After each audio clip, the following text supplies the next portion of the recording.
of the Japanese. Believe me, ladies and gentlemen, it's a terrific sight as we stand here and see an ocean of people. The white hats of sailors standing out predominantly in the sea of heads that we can see both to our right and to our left.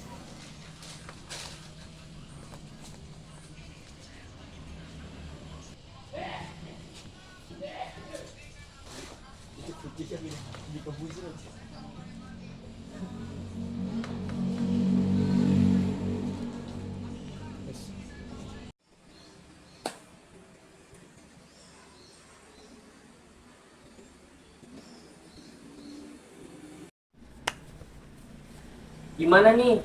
Indonesia udah merdeka. Kapan kita harus mempromosikannya? Iya nih. Bagaimana kalau kita ke rumah Soekarno saja? Iya, saya setuju. Ayo kita ke rumah Soekarno untuk memberitahunya.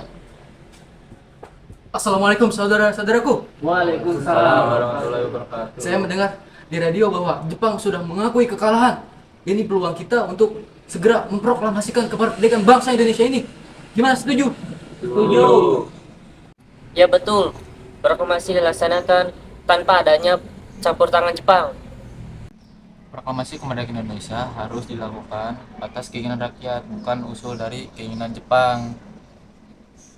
Kemerdekaan Indonesia didapatkan dari hasil pengorbanan rakyat Indonesia. Baik, kita para pemuda harus segera mendesak Soekarno agar cepat memproklamasikan bangsa Indonesia ini. Ini adalah peluang untuk kita. Baik, kita malam ini kita datang ke kediaman Soekarno. Apakah kalian setuju? Setuju. Malam harinya, Wikana dan Darwis menjadi wakil tokoh pemuda yang menemui Soekarno-Hatta dan mendesak agar kedua tokoh segera memproklamasikan kemerdekaan pada 16 Agustus 1945.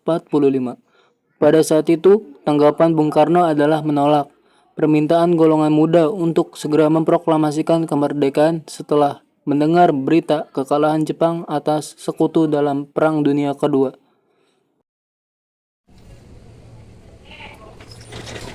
Ada apa kalian semua ke sini? Kami ingin bicara, Bung. Aduh, silakan masuk. Oh ya, makasih. Siap, Bung. Sama-sama.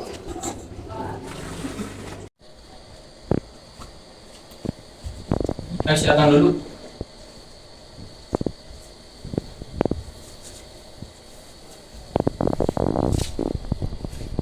Ada apa kalian kemari? Bung, kita harus segera memproklamasikan bangsa Indonesia ini, Bung. Apakah ini tidak terlalu tergesa-gesa? Sepertinya ini terlalu cepat. Ini adalah waktu yang tepat. Kita harus mempersiapkan proklamasi Indonesia, Bung. Betul, Bung.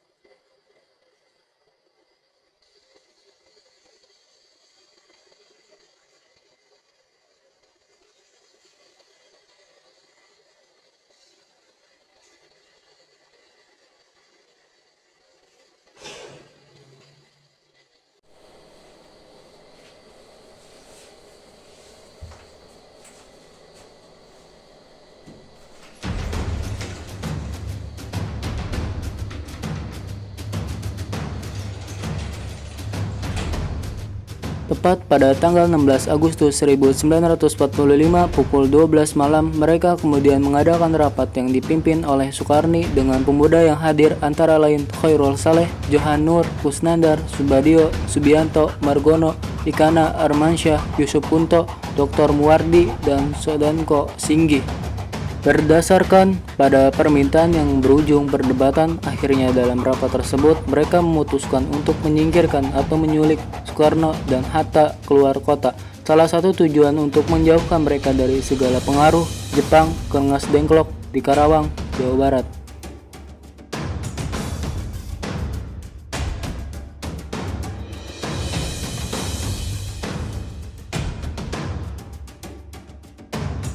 Mereka menjemput Hatta terlebih dahulu, baru menuju ke rumah Soekarno di Pegangsaan Timur.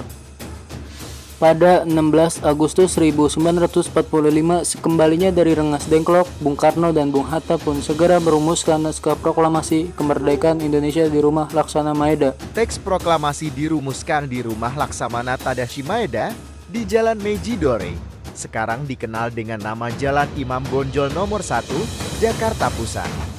Meski Sayuti punya pengalaman beberapa kali di penjara, namun Sayuti Melik adalah sosok penting yang mengetik teks proklamasi saat itu. Pembuat konsep teks proklamasi terdiri dari 3 orang, yaitu Bung Karno, Bung Hatta, dan Ahmad Subarjo. Istri Presiden Soekarno, Fatmawati, yang menjahit bendera merah putih yang dikibarkan pada proklamasi kemerdekaan 17 Agustus 1945. Bendera yang dijahit oleh Fatmawati inilah yang disebut bendera pusaka. Warna merah dan putih dari bendera tersebut memiliki arti khusus. Warna merah artinya berani, sedangkan warna putih artinya suci. Proklamasi. Kami, bangsa Indonesia, dengan ini menyatakan kemerdekaan Indonesia. Hal-hal yang mengenai pemindahan kekuasaan dan lain-lain diselenggarakan dengan cara saksama dan dalam tempo yang sesingkat-singkatnya. Jakarta, 17 Agustus 1945, atas nama bangsa Indonesia, Soekarno, Hatta.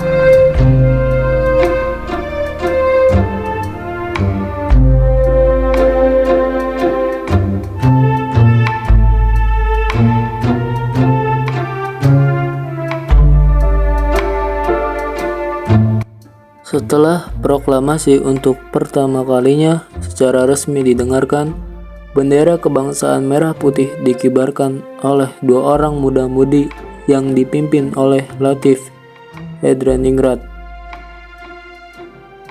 pada 17 Agustus 1945.